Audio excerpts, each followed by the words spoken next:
You walk into a patient's room to hang a new bag of IV fluids. You drop the plastic syringe wrapper on the floor. It barely makes a sound. Right, like totally innocuous. Exactly, just a tiny crinkle. But suddenly, your patient is absolutely drenched in sweat, breathing at like 35 breaths a minute. Oh, wow. Yeah, they're ripping off their ECG leads and just staring at you like you are an immediate lethal threat. What just happened? I mean, it really is the ultimate bedside puzzle, isn't it? Yeah. Because you didn't physically touch them. No, not at all. Right, there was no pain response, no new medication pushed, no harsh lighting turned on. It's literally just a tiny sound. Yeah. And yet their entire physiological system is just crashing into this massive red alert crisis. So true. Well, welcome to an episode of the Super Nurse Podcast. If you are a nursing student or a new grad trying to connect all those massive, intimidating textbook concepts to the actual human beings in your hospital beds, you are in the exact right place. You absolutely are. We are working directly from the clinical notes of Brooke Wallace. Now, full disclosure right up front, so there's no confusion, we are not Brooke Wallace. Right, that is correct. Right. Brooke Wallace is actually the creator of this show. She's a 20-year ICU nurse, an organ transplant coordinator, a clinical instructor, and a published author. She has seen it all. Literally all of it. Yeah. So this entire discussion today is built strictly from her bedside knowledge, her clinical notes, and, her specific teaching style. Our goal is to take her decades of frontline experience and bring it directly to you. To really bridge that gap between nursing school theory and, like, real-world patient care. And hey, quick reminder, make sure to subscribe and watch the video version of this on YouTube. The link is in the description. The channel is called Super Nurse AI. Definitely check that out. So today we're tackling a topic that I feel is profoundly misunderstood, both in the general public and, well, if we're being totally honest, sometimes right on the unit. Yeah, unfortunately true. We are talking about PTSD, post-traumatic stress disorder. And we really need to emphasize right away that we are not talking about PTSD just as an emotional response. Right. What clinical experience shows us very clearly is that PTSD is an attitude. It's not a behavior issue. It's not just someone being difficult. Exactly. It is a literal physical rewiring of the brain. Mm. And when you understand the anatomy of a trauma response, it completely changes how you care for these patients at the bedside. You stop feeling frustrated and you start feeling empowered to actually intervene. Yes, exactly. So to understand the behaviors you're going to see standing in that hospital room, we first have to kind of let's look under the hood, right? We do. We need to understand the physiological mechanisms of trauma. Right. So from what we know from practice and research, there are three main areas of the brain that essentially get hijacked. And let's start with the amygdala. Good place to start. So the amygdala is basically our fear processing center. Its entire evolutionary job is just to scan the environment for threats. To keep you alive. Exactly. When it senses danger, it sounds the alarm, which triggers this massive release of stress hormones like cortisol and adrenaline. Oh, to initiate a fight, flight, or freeze response? You got it. Now, in a healthy brain, once the threat is gone, that alarm just turns off. Right. Things go back to normal. But research shows that after severe or chronic trauma, the amygdala actually undergoes hypertrophy. Wait, hypertrophy, it physically gets bigger. Yeah, it physically enlarges. And because of that, it becomes incredibly hypersensitive. It's like having a hypersensitive motion detector wired to a building sprinkler system, Yeah. Or even just a dust particle sets off the entire flood. That is a perfect way to look at it. But here's my question, and I know this is something a lot of new nurses wonder when they see a patient react to, like a dropped wrapper. Sure. If the alarm is going off for a completely safe trigger, why doesn't the rest of the brain just step in, assess the room, and say, hey, it's just trash on the floor, stand down? Well, because the part of the brain responsible for that assessment is literally offline. Seriously? Yeah. And that brings us to the prefrontal cortex, which handles logic, reasoning, impulse control, higher order thinking. The CEO of the brain. Exactly, the CEO. Normally, if a loud noise startles you, your prefrontal cortex immediately analyzes the context and sends an inhibitory signal down to the amygdala to shut down the panic. Okay, that makes sense. But with PTSD, chronic exposure to high levels of cortisol actually causes the prefrontal cortex to shrink. Wait, hold on. It physically shrinks. Yes. The chronic cortisol leads to a loss of dendritic spines. Those are the connections between the neurons. The tissue physically atrophies. So when that hyperactive amygdala starts screaming that there's a lethal threat, the prefrontal cortex is too inhibited to intervene. So the thinking rational part of the brain just can't do its job. Right. The patient literally cannot logic their way out of the panic because the biological hardware required for reasoning is temporarily powered down. That is wild. So the motion detector is flooding the building, and the system administrator who has the password to shut the sprinklers off is just completely missing in action. Exactly. They're out to lunch. Right. And that creates a perfect storm of panic. But it gets even more complex when we introduce the third anatomical player, Which is? the hippocampus. The hippocampus is responsible for memory consolidation. Crucially, it puts like a timestamp on memories. Okay. It organizes them so your brain knows what happened in the past versus what is happening right now. Right. But just like the prefrontal cortex, the hippocampus is highly sensitive to stress hormones, isn't it? It is extremely vulnerable to glucocorticoid neurotoxicity. Chronic, severe stress damages the cells in the hippocampus, which causes it to lose volume and function. So it shrinks, too. It does. And when that happens, it loses the ability to properly timestamp those traumatic memories. You know what that reminds me of? What? It's like a massive glitch in a hospital's electronic health record system. Oh, I like where this is going. Like, imagine if every old critical lab result from 5 years ago, say a critically low potassium or a massive troponin spike, kept popping up on your screen as a brand new urgent alert. Oh, man, that would be chaos. All right. The system can't tell that it's old data, so you react as if the patient is crashing right in front of you. That is a phenomenal analogy. The brain's EHR is literally glitching. Because the hippocampus isn't timestamping the traumatic memory as belonging to the past. When a current sensory input triggers that memory. Like the sound of the wrapper hitting the floor. Yes. The brain cannot distinguish between 10 years ago and right this second. The memory isn't just recalled, it is relived. Wow. The brain and the body are experiencing the original trauma all over again in real time. That is the biological mechanism of a flashback. That has to be utterly terrifying for the patient. I mean, feeling like you are literally back in the worst moment of your life. It's horrific. So if we take all of this neurobiology, the hypersensitive amygdala, the shrunken prefrontal cortex, the glitching hippocampus, how does that actually manifest when you walk into the room? Well, we know the vital signs. Right. We're going to see tachycardia, severe hypertension, tachypnea. It's just a massive sympathetic nervous system dump. Exactly. You're going to see diaphoresis, severe muscle tension. The patient might be gripping the bed rails, entirely rigid, like they are preparing for a physical impact. Yeah. But beyond the vital signs, you really have to look at the behavioral clues. Hypervigilance is a massive one. And what does that actually look like in, say, a standard med-surg or ICU room? It looks like a patient who just cannot relax their gaze. They're constantly scanning the room, watching the door, tracking your every single movement with their eyes as you walk around the bed. Just waiting for the other shoe to drop. Exactly. You'll see an exaggerated startle response. Yeah. And sometimes you'll actually see the opposite of combativeness. Really? Like what? You'll see emotional numbing and complete detachment. Oh, okay. Yeah, that's the freeze aspect of the survival response. Yeah. The brain is so overwhelmed by the perceived threat that it essentially just plays dead. Which brings up a very real pitfall for newer nurses. And honestly, even experienced nurses fall into this trap when they're like 12 hours into a brutal shift. Oh, absolutely. We've all been there. You have 5 other patients, your phone is ringing with lab values, you have meds to pass, and you walk in to help this patient and they are suddenly hostile, irritable, or completely non-compliant. It's hard not to react to that. It is. It's so tempting to just label them like, wow, this patient is being incredibly difficult today. Or you try to logically argue with them. Mr. Smith, you are in a hospital. I'm just trying to give you your antibiotics. Yes, exactly that. So how do we reframe that in our heads on a busy shift? It requires a fundamental shift in perspective. You really have to actively remind yourself, this is a trauma response, not a personal attack. That is so hard to remember in the moment, though. It is, but think of it this way. Agitation is a vital sign. I really want that to sink in for anyone listening. Agitation is a vital sign.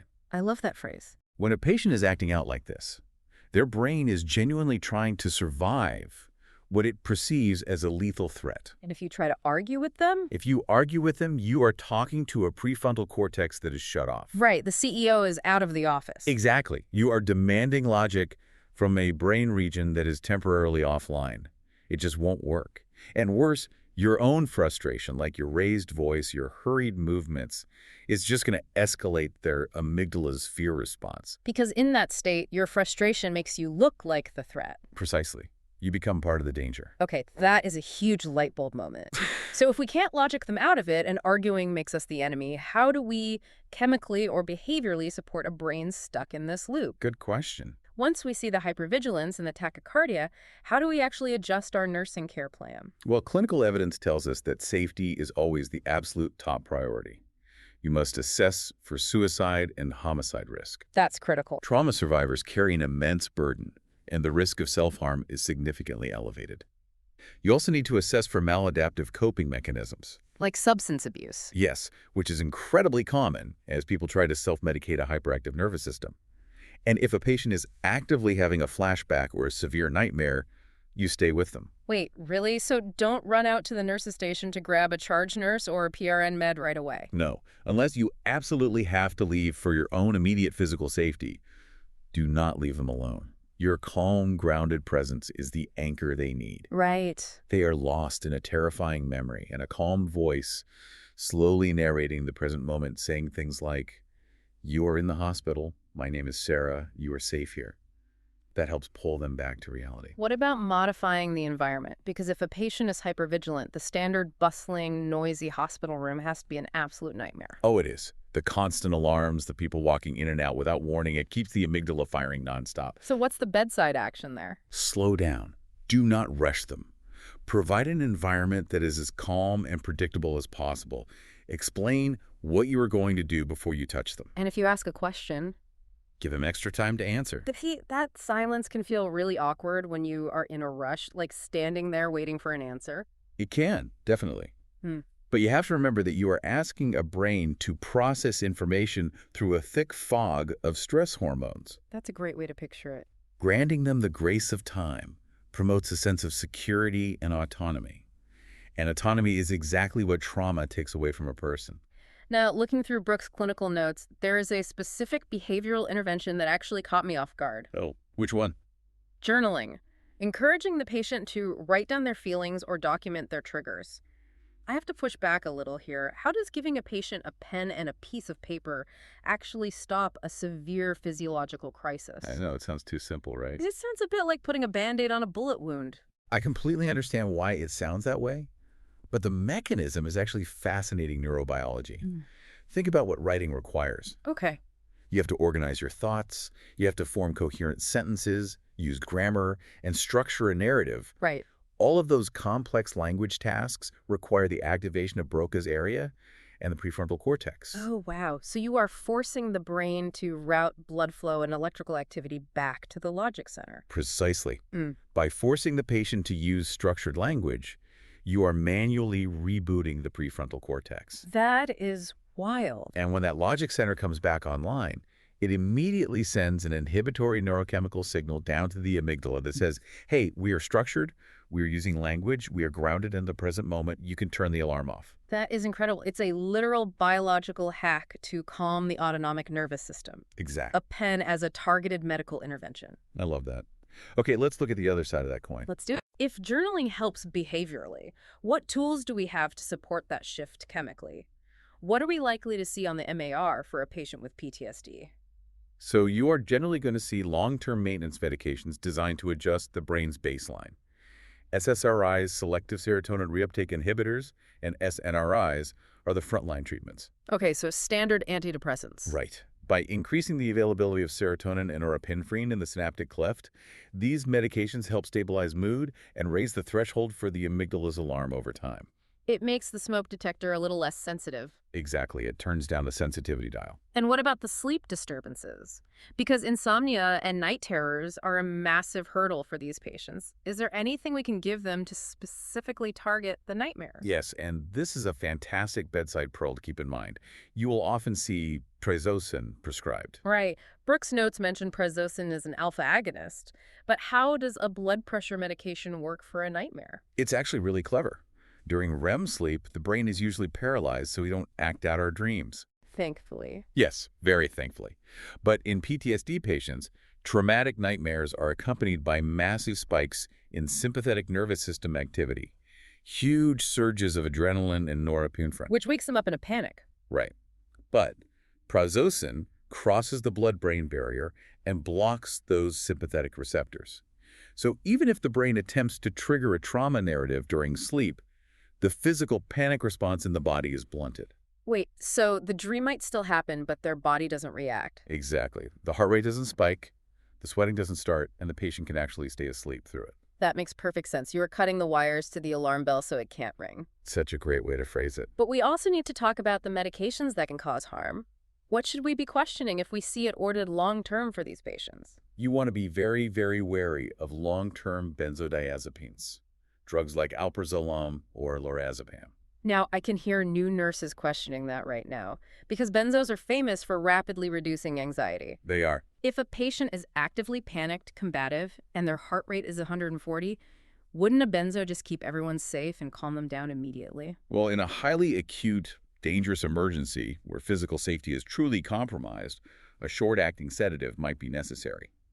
But we are talking about long-term management and the overall treatment plan here. Gotcha. While benzos offer a rapid short-term reduction in anxiety by heavily suppressing the central nervous system, clinical evidence shows they actually worsen long-term outcomes for PTSD patients. Really? How so? If it calms them down, why does it worsen the outcome? Because it interferes with the brain's ability to process and adapt to the trauma. For a PTSD patient to truly heal, they have to experience a trigger in a safe environment and learn that the bad outcome doesn't happen anymore. Okay. That is called extinction learning, and it requires an active, engaged prefrontal cortex. Benzos suppress the central nervous system so heavily that the brain literally cannot do the hard work of relearning safety. You are essentially freezing the trauma in place. Yes.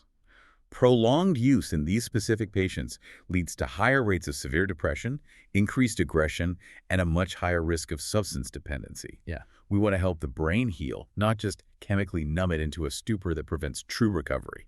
That is such a critical distinction between masking a symptom and treating the disease. It really is. This has been an incredibly eye-opening conversation. Let's do a quick, empowering recap for the listener so they can take this straight to their next clinical shift. Sounds good. The core takeaway is understanding the physical shift in the brain. The amygdala is in severe overdrive. Right. The hippocampus is damaged by cortisol and glitching, causing real-time flashbacks. And the prefrontal cortex, the logic center, is totally offline during a trigger. Which means the tachycardia, the sweating, the combativeness, it's not a behavioral choice. Not at all. It's an autonomic survival response. Your job at the bedside isn't to argue, demand compliance, or take their agitation personally. Your job is to be the calm, safe, unhurried presence that helps their nervous system slowly reset. You assess for safety, you give them the grace of time to process, you utilize tools like journaling to manually re-engage that logic center, and you closely monitor their pharmacology. You watch for the long-term benefits of SSRIs or prazosin, and you advocate against the long-term use of benzos that hinder recovery. Spot on. You are treating a physiological injury just as surely as if they had a broken bone or a failing kidney. I absolutely love that perspective. Remember, you are learning how to think like a nurse, not just what to memorize for a test. Thank you so much for joining us. Please head over to YouTube, search for Super Nurse AI, watch the video version of this, like, subscribe, and leave a comment. We want to hear your bedside stories. And be sure to visit supernurse.ai for amazing resources to help you become the super nurse you were born to be. And we want to leave you with one final, deeply hopeful concept about the brain to carry into your next shift, and that is neuroplasticity. Yes. We talked a lot today about the physical damage trauma causes to the brain's architecture, but neuroplasticity means the brain is moldable. Right.